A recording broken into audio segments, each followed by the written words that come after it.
किसी की तरक्की देखकर लोग जल जाते हैं, ईर्ष्या द्वेष करने लगते हैं। ये स्वभाव लगभग सब लोगों में होता है, लगभग 99% कहें तो ठीक है। लेकिन मैं आपसे सवाल करूं कि आपका पड़ोसी बहुत तरक्की कर गया, आपके परिवार में कोई बहुत तरक्की कर गया, बहुत नाम इज्जत पैसा कमाया, बताओ अब आप उससे जलें, ईर्ष्या करें, तो आपके जलने और ईर्ष्या करने से आपका लाभ हो कुछ है? बोलो मेरी मां, है? तो फिर आप में से कुछ लोग क्यों जलते और ईर्ष्या करते हैं? जब फायदा नहीं है तो क्यों क्यों क्यों अपने आप को जला रहे हो? क्यों क्यों मन दुखी कर रहे हो? अरे वो ज्यादा तरक्की कर गया बड़ा। अब क्या एक बात बताएं, सब लोग अपने अपने भाग्य का कमाते खाते हैं।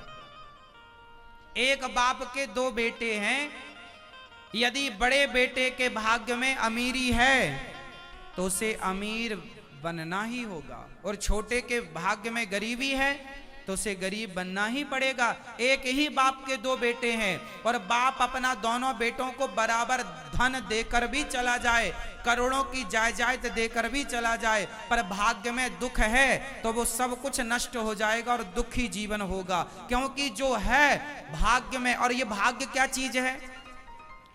कल का किया हुआ कर्म आज के लिए आपका भाग्य बन जाता है। जो कल किया था, कल मतलब पिछले जन्म में जो कल किया उसका फल आज मिल रहा है। जो आज किया वो, भाई किसान खेत में बीज बोता है आज, तो आज ही फसल थोड़ी काटता है। जो कल बोया है वो आज काटेगा, जो आज बोया है वो।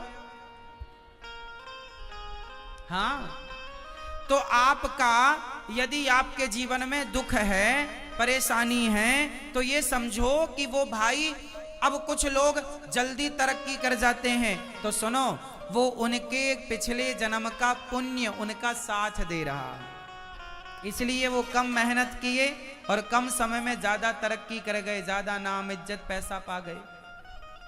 परंतु उस पैसे को पा तो गए, पर उसका दुरुपयोग करेंगे तो वो समाप्त हो जाएगा। और यदि सदुपयोग करेंगे तो कल का किया आज मिलेगा, आज का किया कल मिलेगा। आप जो भी पाप करते हैं वो आपको ही भोगना है, और जो भी पुण्य करते हैं वो आपको ही मिलना है। जो आप किए हैं वो आपको मिलेगा, उसी को कहते हैं भाग्य। तो आपके भाग्य में, अब एक बात बताओ,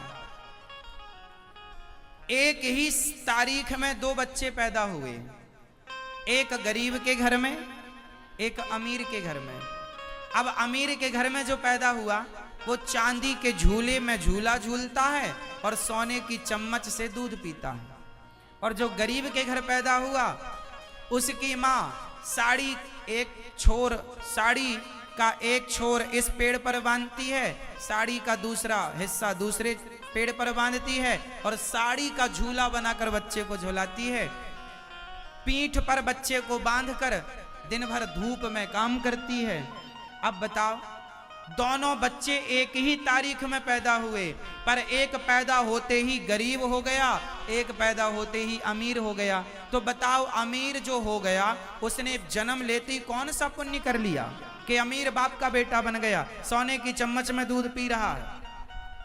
और इसने पैदा होती कौन सा गुनाह कर लिया जो गरीब बना, इसे पेट भर रोटी भी नहीं मिलती, शरीर ढकने को कपड़े भी नहीं मिलते, भरपेट भोजन भी नहीं मिलता।